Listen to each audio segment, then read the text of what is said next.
Well, a very good morning and thank you so much for tuning into Media Monitor, where we give unbiased analysis of news from all corners of the world. I am Alicia Jali. Here's what we have in store for you this hour. We start by looking at the alleged very serious allegations of espionage and high treason that have been leveled against Ipid head Robert McBride, his predecessor Shadrack Sibiya, as well as private investigator Paul O'Sullivan. We'll also look at the rise of initiation dates this summer season. 23 initiates have already died in 4 provinces in just 3 weeks. And as the country celebrated Reconciliation Day this week, we ask, have we done enough to unite South Africans? And finally, we end the show by looking at South Sudan on the brink of civil war, leaving hundreds dead and tens of thousands of people seeking refuge in neighbouring Uganda. But before all that, you know what it is. It's 9 a.m. Time to give you a glimpse of the developing news. President Jacob Zuma has wished South Africans a peaceful and joyous and restful festive season. The statement from the presidency also lays out President Zuma's busy schedule ahead. He will again spend his holiday at home in Uganda in rural KwaZulu-Natal, from where a range of activities will be held. Now, these include various sports events and Christmas parties for the elderly, among others. Military veterans say they can no longer stand by as the ANC continues to lose support. This emerged as over 1,000 ex-combatants from across South Africa gathered for the MKMVA National Council meeting in Nasrec, Johannesburg yesterday. The meeting follows growing concerns over former Public Protector Thuli Madonsela's state of capture report, as well as the ANC's recent loss in the 3 metros in the August municipal polls. And Zimbabwean President Robert Mugabe has accepted his nomination by his ruling ZANU-PF party as its candidate for the 2018 polls. The announcement of Mugabe's nomination was made at a party conference in the town of Masvingo. All right, let's welcome our guests on the panel today. We have political analyst Professor Sipho Siepe, as well as Mr. Tebogo Detseho, media analyst. A very good morning to you. Thank you so much for joining us, gentlemen. Good morning. All right. And of course, we do have a producer from our digital side for those big hashtags of the week. Let's welcome Ms. Lerato Matlala. Lerato, very good morning to you. Thank you so much for being with us. Thank you, Alicia. I'm glad you haven't taken leave. We want to know, is there still big trends on social media? Give us the first one for this week. Okay, so the first one is Reconciliation Day. On Friday, we were celebrating Reconciliation Day, and also people were talking about the weather. There was a storm and that Maki in Khobani. So Wenzi Wetusi says the first to apologize is the bravest, the first to forgive is the strongest, and the first to forget is the happiest. Happy Reconciliation Day. Gentlemen, what did you make of this year's Reconciliation Day, particularly the theme as well? I want you to comment on the theme, Prof. Well, I think it's a theme that we must always revisit in terms of what are reconciling with. Because when you listen to young people today, they are saying reconciliation should not mean black people reconciling with poverty, with unemployment, with landlessness. It does not mean reconciling with colonialism and apartheid. And this is also what the president tried to put across, to say, let us remember that we are involved in a social experiment where there were divisions of the past. But he says, most importantly, reconciliation requires 2 sides to play the part. Black people cannot be implored to forget the pain of the past while their conditions do not change. And this, in effect, is the biggest challenge to the ANC. Hence, the ANC has, and other parties have talked about the notion of radical economic transformation, that for as long as you are landless, you can't talk about reconciliation. If you listen to the EFF, they've also made that point sharply to say reconciliation for them means reconciling with the means of production. Absolutely. That until you do that, everything will be meaningless. Prof, you're getting into the depths of this. We're still going to discuss this as part of our story. Just a quick one. What did you make of the social reactions on particularly the day of reconciliation? Well, looking at how 2016 has panned out with issues such as penny sparrows, the racial issue was a racial big one, hatred, and a lot of tension that has come up in society. I wasn't surprised to see how the conversation panned out on social media. A lot of people share the sentiments of my colleague, whereby they speak about the fact that we're not just about holding hands and singing Kumbaya, but we want to see a reconciliation of the resources of the country with the African people. I want to hear more views when we delve further into that topic later on. Lerato, what else made it big this week, of course? So the hashtag SABC inquiry made it big on social media with it trending over 2 days.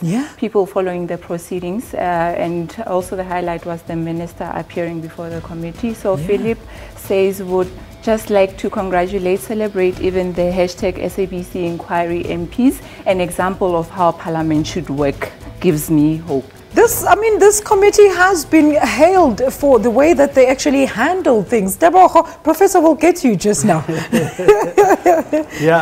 I think the inquiry just speaks to the transparency of our democracy, how robust our democracy is, and that the fact that Parliament can hold the executive to account. And I think we need to continue on that trajectory where we look beyond simply party politics, and we start agreeing on principle of what is it that our country stands for and what do we expect of our public officials. Prof. Kukwan. Well, there was a comment made by Professor Bongani Kumalo. Yes. Who was looking at the board, and what he did was to blame or to tell the MPs that they must not pretend that they are holier than thou. He says that these are the people that you yourself have actually given to South Africa.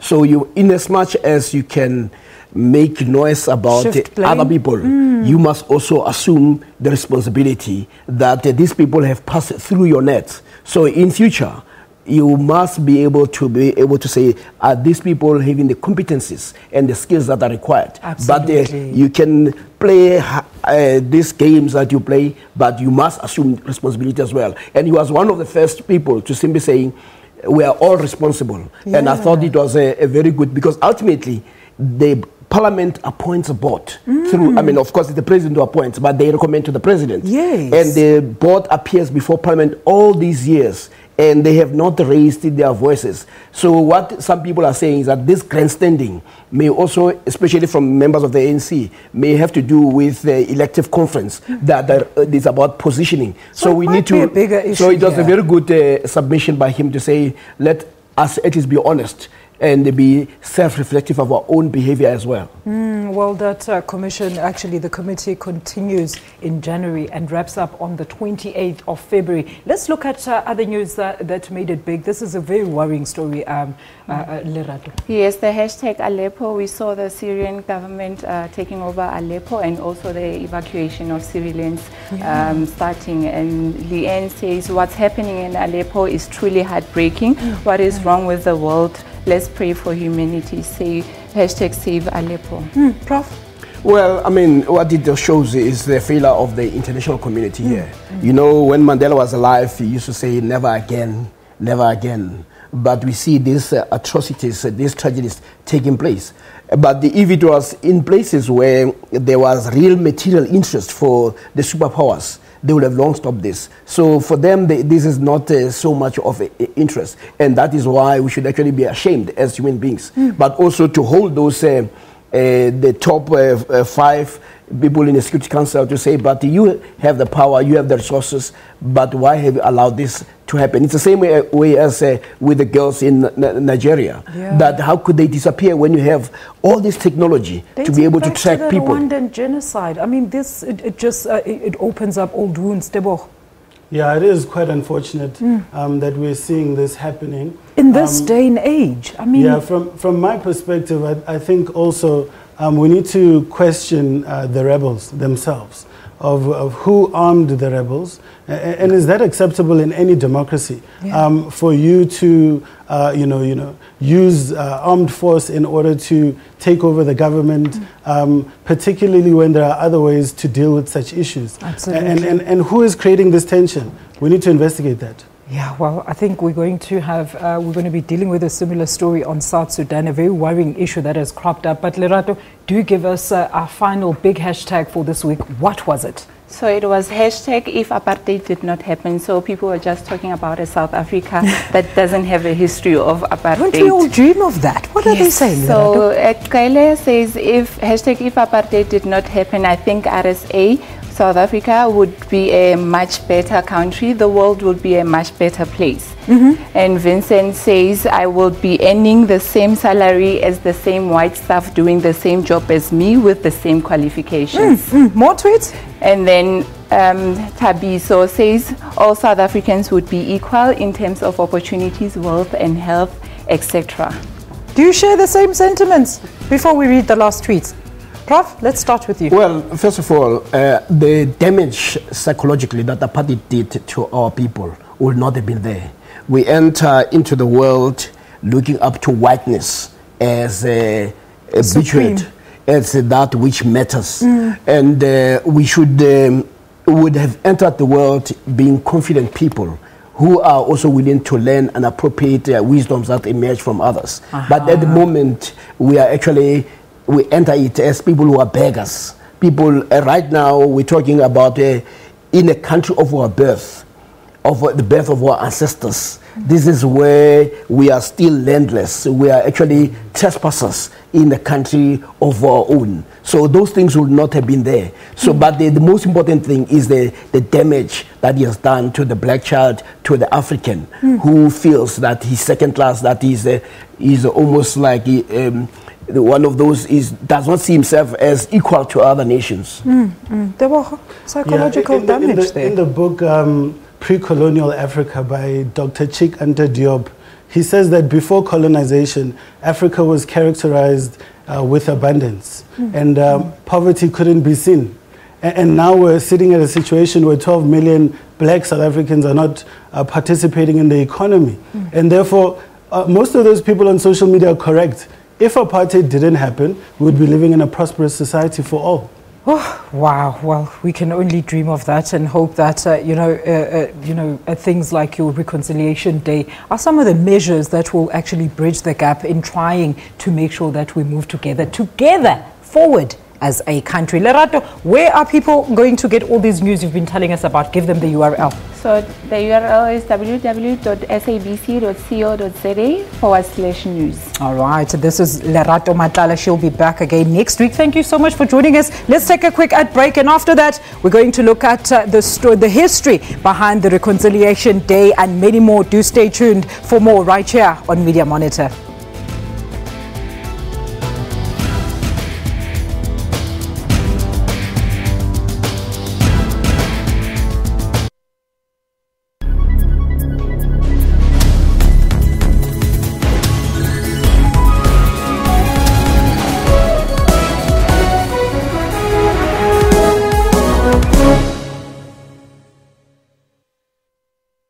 This is SABC News Prime Time, live from Johannesburg. Police have made a massive drugs bust in Khayelitsha on the Cape Flats. They seized Mandrax tablets worth 26 million rand. The 529,000 Mandrax tablets seized were hidden in an underground storage facility. A scavenging insect which has destroyed tomato fields abroad has been spotted locally.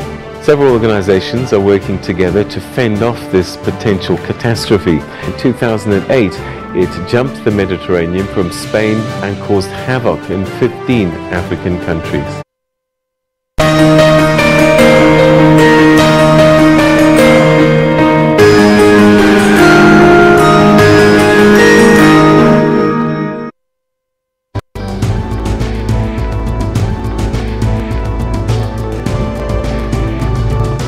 This is Media Monitor. Welcome back. Now, Friday, the 16th of December, marked the 21st celebrations of the annual Day of Reconciliation here in South Africa, themed Bridging the Divide Towards a Non-Racial Society. The day was first celebrated as a Reconciliation Day back in 1995.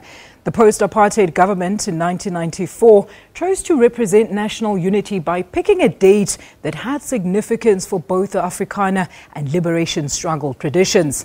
Now, the day was celebrated by both Afrikaners and political organizations, but celebrated for different reasons, with the Afrikaners previously celebrating December 16th as Dingaan Day and later the Day of Covenant. More on this insert, though.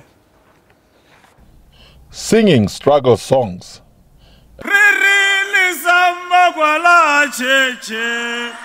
The crowd in a celebratory mood. But then nature had its say.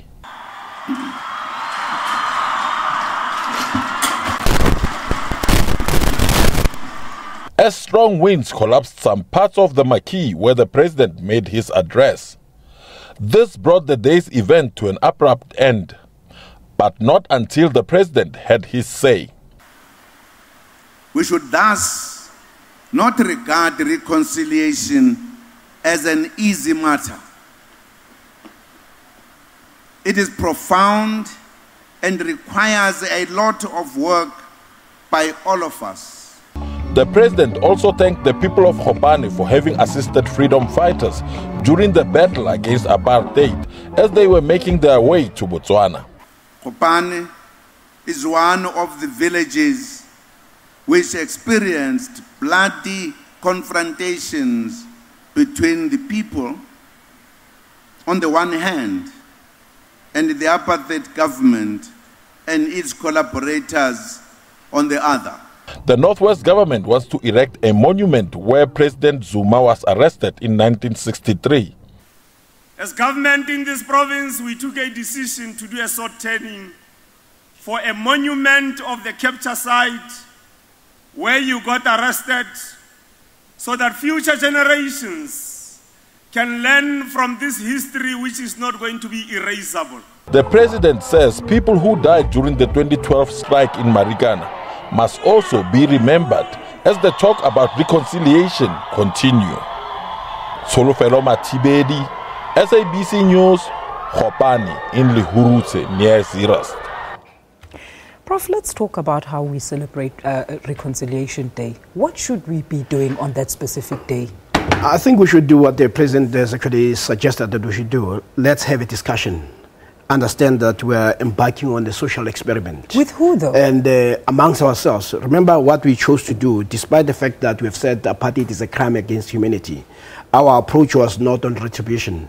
It was simply around, can we get the truth and then move towards reconciliation and nation building? Yeah. Because if we had not done that, we'll be busy, locked in, seeking and chasing those people who are perpetrators of a crime against humanity.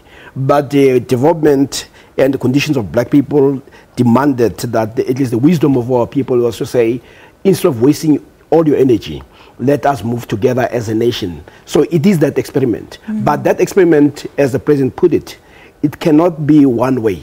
It's a two-way process. Yeah. And black people have actually shown their willingness to forgive, but not to forget. But he is also saying reconciliation must also have an element of redress, which is to acknowledge the pain of the people who fought for the struggle, people who were killed, people who were removed from their land. And also government must also take responsibility to move faster to make sure that it addresses those issues. Otherwise, this notion of reconciliation will be simply a pipe dream.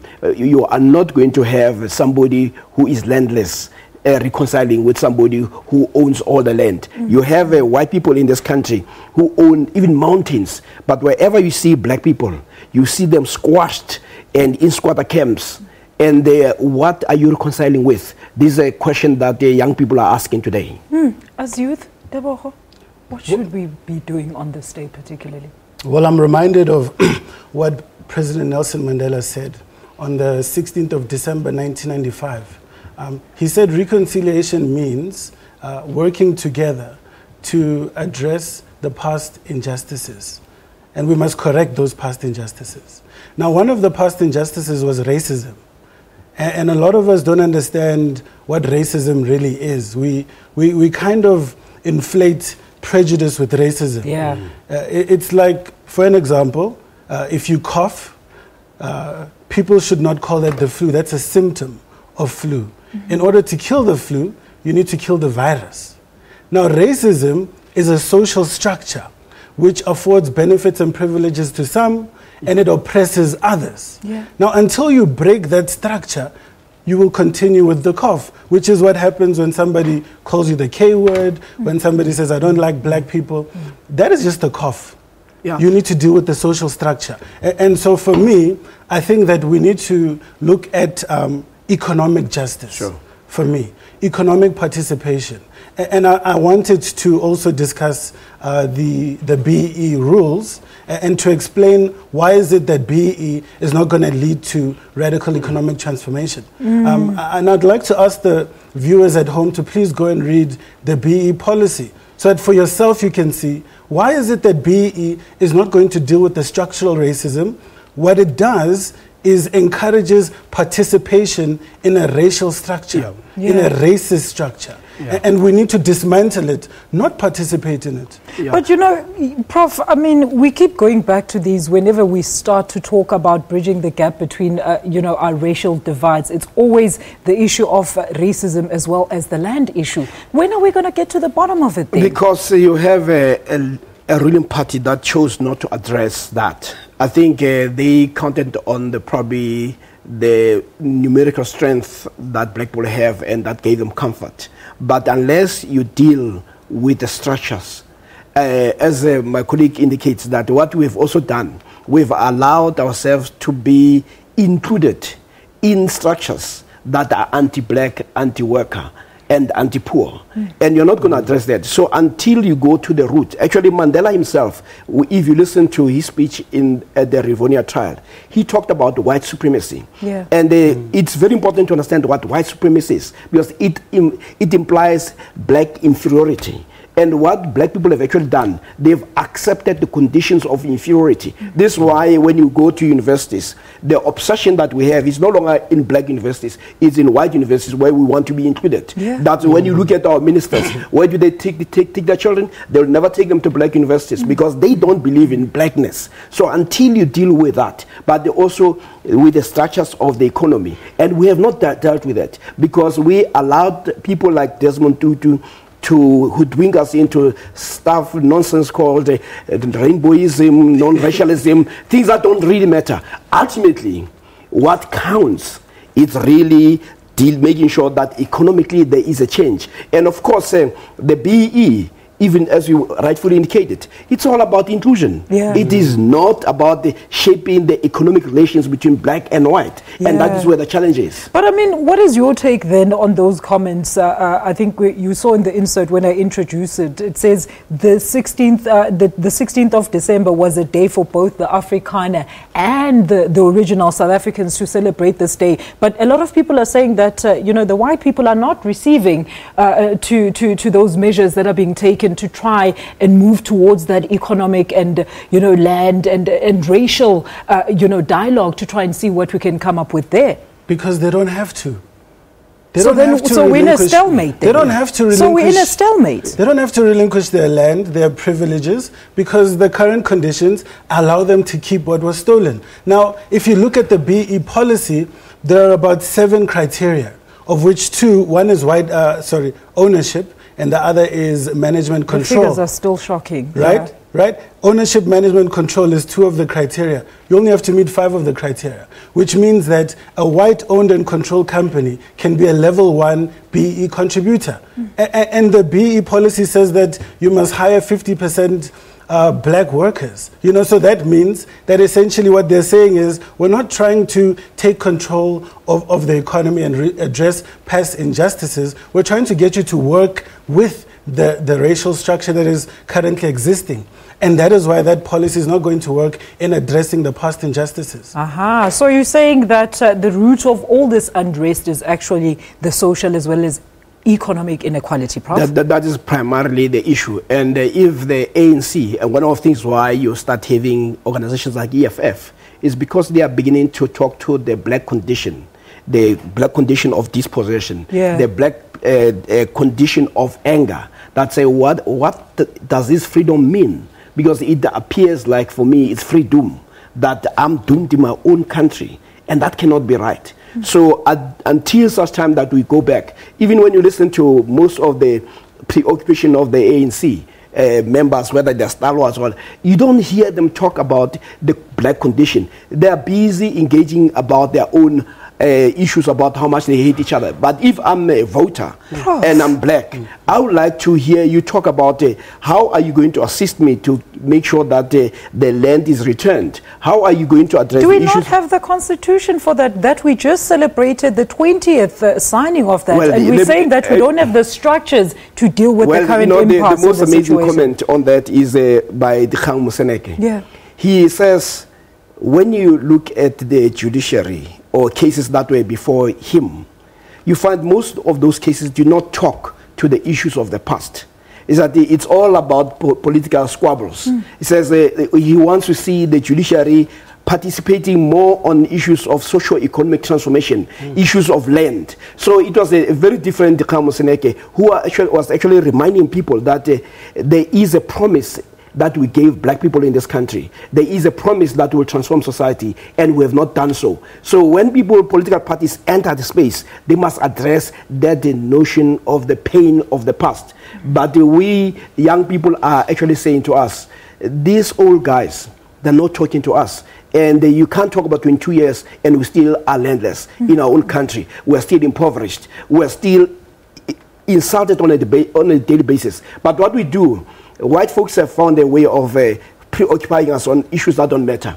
What they do is that you have racial outbursts and we all get angry, but we never address the core issues of the structure and system that subjugate. All right. Well, I hope you heard what those core issues are. Let's take a quick ad break. We're back with more Media Monitor shortly after that.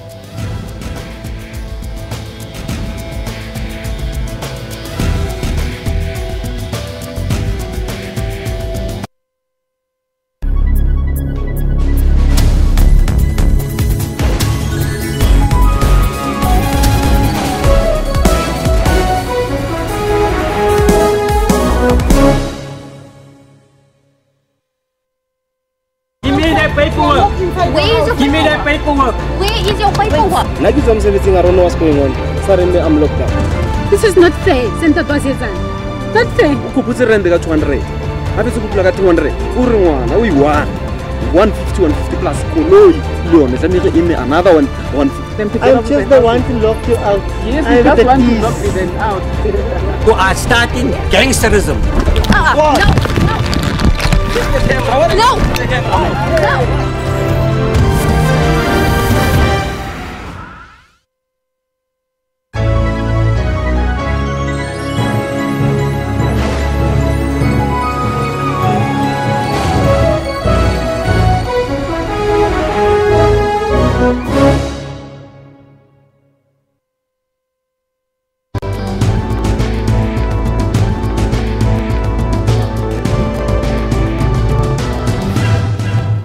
Welcome back. Now, one of the shockers of the week was, of course, the revelations by Gauteng Hawks boss Lieutenant General Prince Mokotedi that Independent Police Directorate head Robert McBride, forensic investigator Paul O'Sullivan, and former Hawks Gauteng boss Shadrack Sibiya, as well as Candice Kutsia, a member of the SABC Crime Intelligence Unit, are all planning to assassinate the country's security top guns, including Hawks head Burning Tlemeza.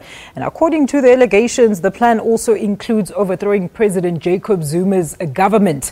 However, the men have flatly refuted these allegations, going so far as to challenge Mokotedi to undergo a lie detector test. Let's find out more in this insert.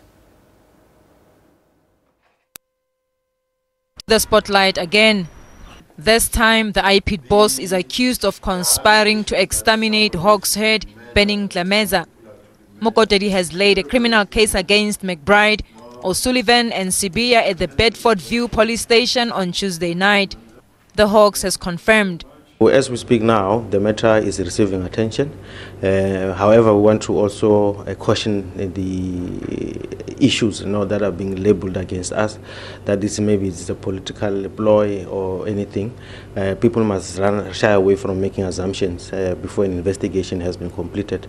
It's reported that the three held a secret meeting on the 3rd of this month aimed at identifying certain people as targets for criminal investigations and shaming in the media. Those to be smeared included Acting National Police Commissioner Khomotso Phahlane, Hawks Head Benning Dlameza, National Prosecuting Authority Head, and Mokotedi. It's not the first time. If you remember, there was a case against us with the renditions, a wonderful word, renditions. And that case fell flat. And we said from the beginning, that case is dead. From the first day, and it fell flat. I heard the minister on the radio yesterday saying this matter has not been ventilated in court and the merits haven't been discussed. There are no merits. McBride says nothing will deter them from investigating corruption. We've also taken a strategic decision in Ipid based on smaller budgets that we got, the fact that a lot of the budget was used. Where do we most optimally utilize our resources? And a decision was taken by senior management that we must focus on systemic corruption and corruption of senior officials. That's where we want to go. Dlameza faces fraud charges, while Phahlane faces allegations of corruption related to an upgrade of his house at an exclusive suburb north of Pretoria. Mulimo Onemuto, SABC News, Pretoria. First of all, I'm shocked by these serious allegations, Professor. What do you think? What do you make Well, of it? actually, it's shocking at a number of levels. Number one, you have a general who goes and make allegations based on one source. I mean, there's no corroboration. That's why Robert McBride could actually stand and up say, but where do you get this? And, there's no corroboration. But secondly, what is shocking is what appears to be a tit for tat. The Ipid is there to investigate. And it has said that you guys, the way you've conducted yourself, there are questionable behaviors that we must look into. So when these guys go there, they actually promise that they will also deal with you. You cannot have that tit for tat at that level. And it's very unseemly. But what I find also very interesting is that there's been non-intervention to stop all this. Because if you cannot trust the law enforcement agencies and they get into this energy on each other rather than dealing with the crime, then we actually have a problem. So I think the sooner this is brought to an end, the better. But also, McBride was also able to explain, because he didn't deny a meeting with O'Sullivan. He says, yes, we do have meetings because we have found him to be reliable in terms of information. Yes. So until you can disprove. But what you have here is a really unseemly squabble which does not bring confidence. But as we are in South Africa, everything seems to be out crumbling. But part of it is also because there seems to be political tensions that are being resolved using these state organs, which is actually unfortunate. Yeah, I think I'll start with the media coverage of this particular story. I think Power FM should get kudos because they managed to get all of the players, Robert McBride, Shadrack Sibiya, and the Gauteng head of the Hawks, managed to get them all in one space. In one space. I would have loved to be in that meeting. What was said? And they had an 80-minute conversation, 1 hour, 20-minute conversation. So what came out? Are the allegations true? Is the lie detector test going to prove everything? What's going to happen next? Well, look, I think what happened in that meeting, I think it was very unprofessional, firstly, because you had, them throwing mud at each other, one saying that you're going to go to jail. The other one insulting the tit for tat thing. The tit for tat thing was happening there. And I thought it was a bit of a childish discussion. And at the end of the day, the head of the Hawks said he's going to apologize and wash Robert McBride's feet if he's incorrect. I just think that we need to take cognizance of the role that we play in these state institutions. We must have a high level of professionalism that shows respect for the public that you serve. And I think that is totally missing here.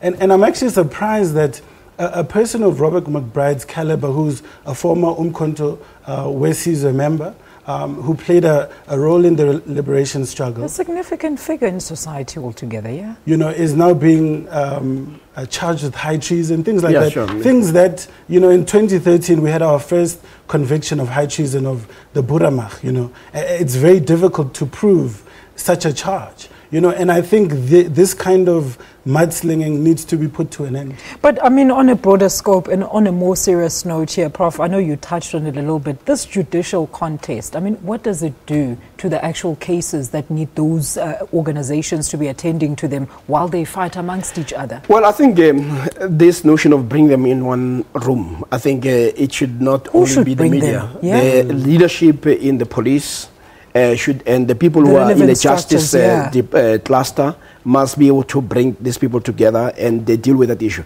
But also, what is also important about bringing them is also to remind them about the role you guys have actually played. Because, what I find amazing is that when McBride was appointed into this position, the anger of opposition parties and even some in the media, suddenly he's now become a hero. So they must also be very careful about how they can easily be abused and used to be part of a political agenda that has nothing to do with this country, a political agenda that does not deal with transformation. So I do think that the sooner the leadership calls them, and like a power of them is actually done. And I'm glad that at least one was willing to wash somebody's feet. I'm not inclined to wash anybody's feet. After the lie detector test, Prof.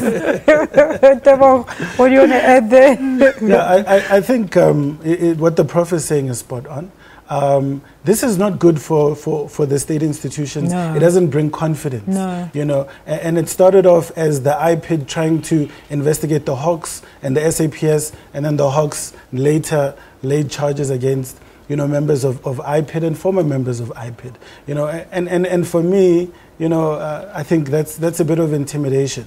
But if the allegations are true, of course, the law must take its course. But we must be very careful and sensitive how we deal with these kind of issues. Particularly how we put those stories out in the media, because people can often misunderstand things and blow things out of proportion. Well, let's take a very quick ad break. We're back with more Media Monitor shortly after that.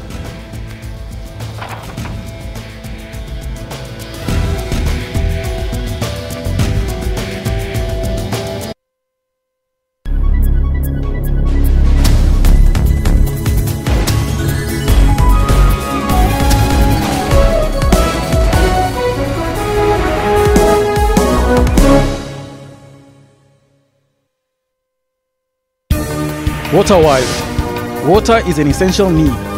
The scarcity of it could lead to loss of many lives, including livestock, plants, and much more. It requires us to use it sparingly and responsibly in times of need, failing which our taps and sanitation will not function. For more on water and weather issues, stay tuned to News Today, every Friday at 4:45 Central African Time. SABC News, making you water-wise.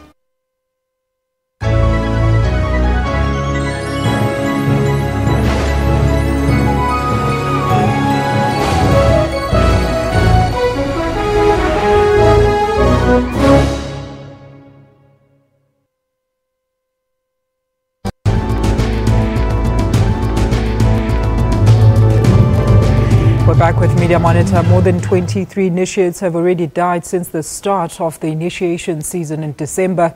The Eastern Cape has recorded the highest number of deaths, with 17 young men having lost their lives so far. Here's more on this clip.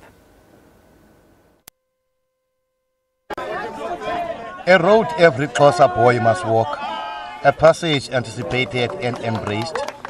But it is difficult to exercise the traditional custom in an ever-growing urban environment. Local traditional leaders are upset. Our message is that the boys, when is in the bush, is where they must start to learn about manner. It's not a good idea to be initiated right next to a graveyard and within spitting distance of the town or the township, because all sorts of other distractions come into it. Distractions like bringing alcohol to these young men, bringing drugs to these young men, even women coming into the initiation sites. Efforts are underway to find suitable areas where the custom can be observed without distractions. The metro was also rocked with the death of an initiate in Utnik earlier this week. The cause of the death is unknown at this stage.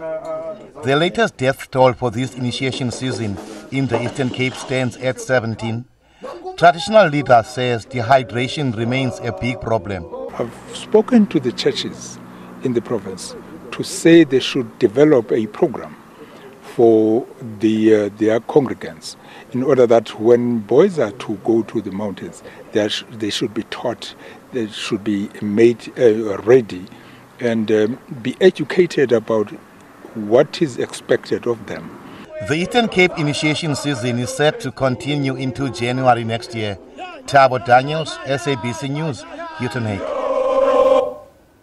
I mean, I remember not so far during the winter initiation season, there was various hard campaigns by the various authorities to try and deal with the scourge of initiation days. Professor, what are they not doing right then? Well, 23. Again, it's a typical of South Africa. We wait for a tragedy to happen, and then we come into the public space, we condemn, we make promises, but there's no follow-up.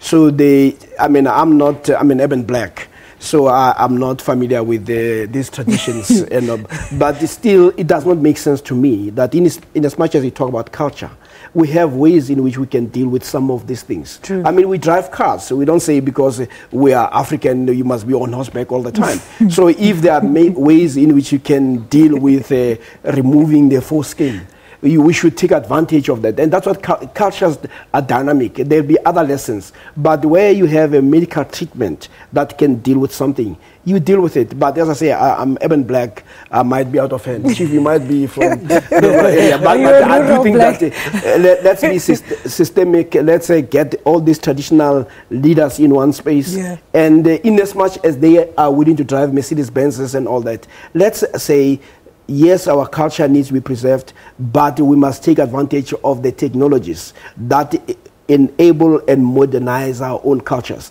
Because some of the lessons that emerge from there should not be thrown away. But we can't allow a situation where year in, year out, young people die unnecessarily. And we see that these are the problems. I mean, they just mentioned there that dehydration is one of the biggest causes of deaths. I mean, were they not supposed to be bringing in medical personnel and having access to such amenities when they're in the bush? I mean, that was one of the measures that was taken by the various authorities recently.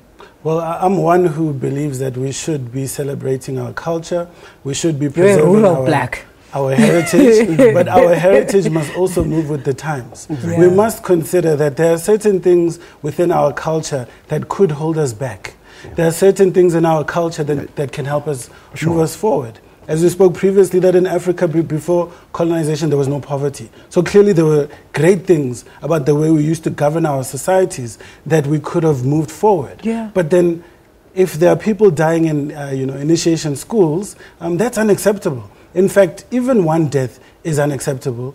And I think it is an issue of regulation and accountability. We need to regulate initiations. There needs to be a certain limit. We need to build a humane society. And if your culture is not in line with building a humane society, can we sit down and discuss how can we practice our cultures without being inhumane?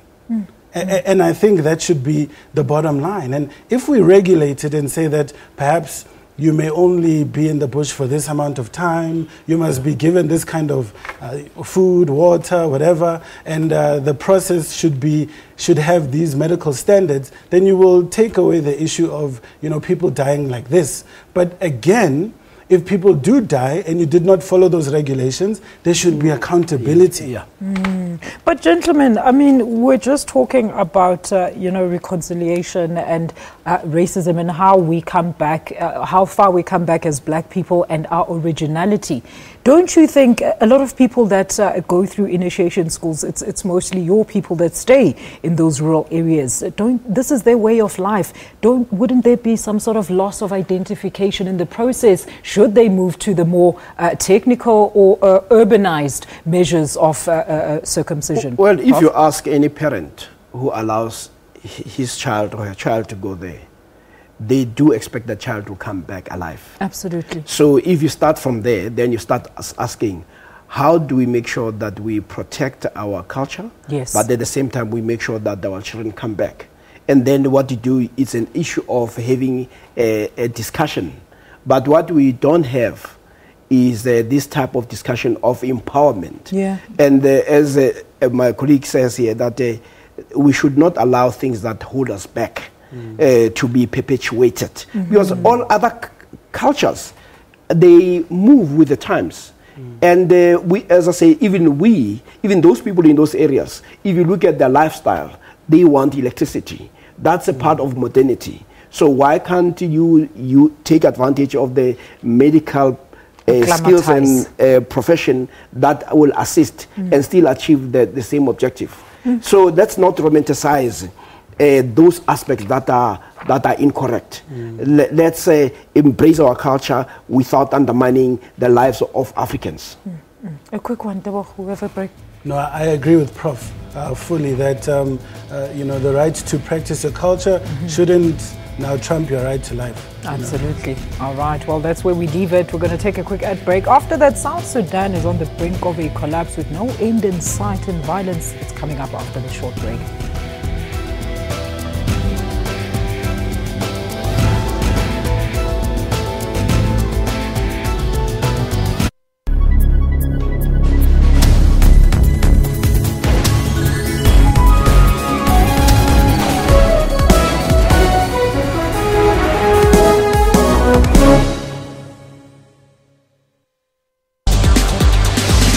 Animation, virtual reality and games. We have all of that and other technology and social media news.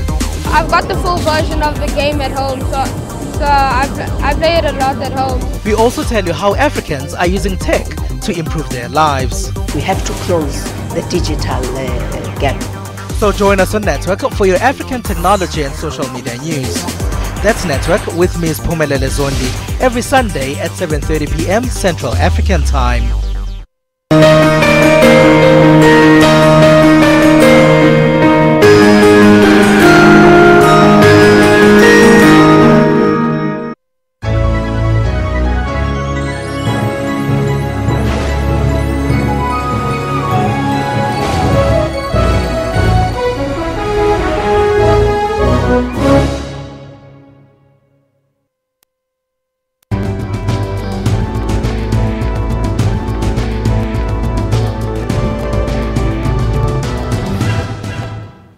Welcome back to our final segment. Now, while conflicts in South Sudan continue, this week the Department of International Relations and Cooperation admitted that former South Sudanese vice president and leader of the rebel Sudan People's Liberation Movement in opposition, Dr. Riek Machar, is currently in South Africa.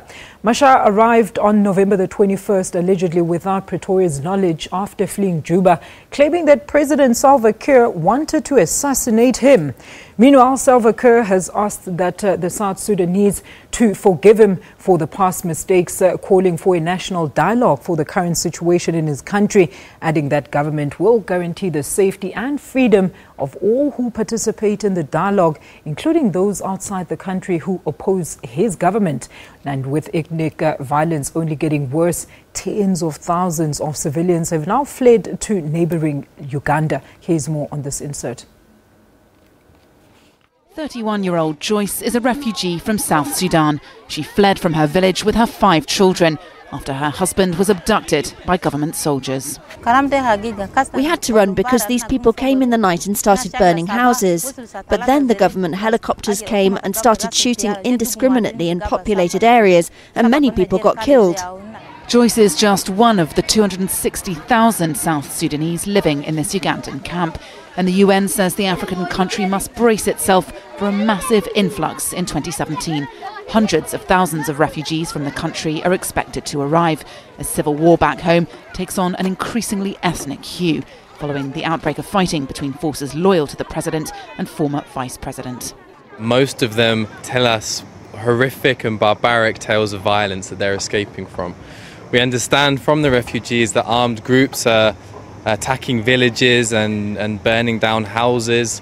They're killing civilians and sexually assaulting women and girls. There are already about 600,000 South Sudanese refugees in Uganda, an estimated 300,000 more expected to arrive. This will fuel one of the world's biggest refugee exodus and stretch an already struggling relief effort. Only 36% of 2016's $250 million funding appeal has been realised, forcing some food rations to be cut early this year. Gentlemen, I mean, Salva Kiir is calling for a national dialogue to have peace talks and, as a step in the right direction towards reconciliation. But how many peace accords and talks and agreements have been reneged upon by the South Sudanese people? Yeah, there are a number of things that are at play here. But what it also shows is that just putting a government together is not an easy thing. But also, unless you address the root problem of the issues, what you see here, you've had a number of peace talks. And what is strange about this is that the vice president and the president, they come from the same party, the Sudanese People's Liberation Movement. And you would have thought that there'll be more in agreement around a number of issues. But you have a president who says, no, these guys want to remove me. And then you also have also ministers who then also get arrested and all that. So this fear, but we should also not lose hope. The fact that you've had a number of dialogues. Until such time that there is peace, you will need dialogue, because conflict is not an answer. Because even after conflict, you would still have to discuss. What is emerging there is countries that are always either in conflict or just emerging from conflict or preparing for conflict. Yeah. They are just conflict-ridden. But the question that we must also ask, where are these multilateral organizations in terms of dealing with? But what it shows that superficial answers and responses to complex issues cannot be sustainable. But I mean, why is SADC or the AU or even ECOWAS quiet on this matter? Well, I don't know, because if you look at how this matter got to the mainstream, it only got recently where people were informed by the US President Barack Obama. Yeah. He now spoke about it in passing, and all of a sudden now it's news. We need to now be proactive and start telling our stories and not wait for other people to, start to popularize certain issues. These issues need to be driven by Africa. And so a lot of people don't know about the conflict in South Sudan. They don't know what's happening in other African countries. And this affects us, not just on a reputational front, it also affects us economically, because these are the countries that we trade with. These are our brothers and sisters also. And South Sudan is not simply a conflict-ridden nation. I mean, in the middle 2000s, it achieved quite extensive economic growth, particularly in Khartoum. But the issue is that in settlements such as there's a Mandela settlement in South Sudan, which is a slum. There's a lot of poverty, and then there are people who are living comfortable lives. That is unacceptable. And I think from a policy perspective, we need to now look at AU to provide us with a lot of these answers, to say that how do we deal with our issues as Africans collectively? Absolutely.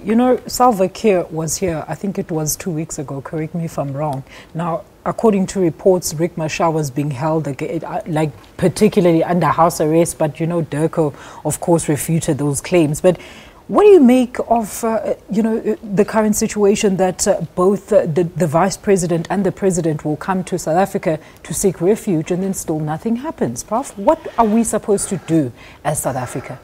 No, I mean, look, we can't be the ones who dictate the direction of where the continent must go. Yeah, but they're seeking solace. Yeah, of course, we are still a stable country, and actually, one of the things that we don't celebrate in this country is how well we're doing. Yeah. We always throw words like failed state, which are predatory. If you are against government, you have to just invoke all this. But people in the continent do see us as people who can assist. And what they're looking at is our negotiated settlement, where you are able to bring warring factions and to have a discussion. We did that well with Burundi, and actually it was the longest settlement of conflicts was by Jacob Zuma, the president in Burundi. Yeah. So we have tried to do that. And so the fact that people come here is because they see something positive. But still, Africa is failing its people. We cannot have a new nation like that being embroiled in these skirmishes, and especially when you have people who are comrades. But I don't know why I'm saying this, because you can already see in the ANC, they are beginning to show how much they hate each other despite the background that they have. They've been to jail together, they've been in exile, but when they stand up there, they hate each other more than they hate poverty, inequality and unemployment. Yeah, I think for me, we need a Marshall Plan in Africa. That's my honest opinion. Because a lot of people are now saying, why did we withdraw from the ICC if we still don't have the relevant structures to deal with atrocities that are happening in South Sudan? Well, I agree with withdrawing from the ICC because it was only focused on, retribution to African leaders. But for me, I think the Marshall Plan that needs to be implemented in Africa needs to be a plan in which we look at shared prosperity across the continent. Yeah. How do we deal with our issues together? Because isn't it on the agenda 2063? There is an agenda has been agreed upon 2063, but we also need to look at intra-Africa trade and what is blocking intra-Africa trade, which is sitting at 7%. That is also in the agenda, and it's not happening. And how do we expand that? Because another issue is that when you start to implement radical economic transformation, the world starts to isolate you from the economy and you become a failed state. And so we need to find out how is it that we can not necessarily insulate ourselves, but work together so that when we implement that economic transformation, we are not isolated from the world economy. Prof, thank you so much for joining us. You wanted to say something? No, I think the whole notion of Africa having to work together. I mean, if you look at our trade, we trade more with our colonial masters than with each other. The infrastructure that we have has nothing to do with the continent. It has to do with how we take the resources from Africa to wherever the oppressor was, Thanks, Prof. That's where we leave it, gentlemen. Have yourself a Merry Christmas. Thank you so much for joining us. That is Professor Sipho Siepe, as well as Mr. Tebo Hodetseho, joining us here for another live edition of Media Monitor. Thank you at home for tuning in. We are back next week, same time and place, right here on the SABC News channel. But don't go anywhere, because I'm back on top of the hour with AM News.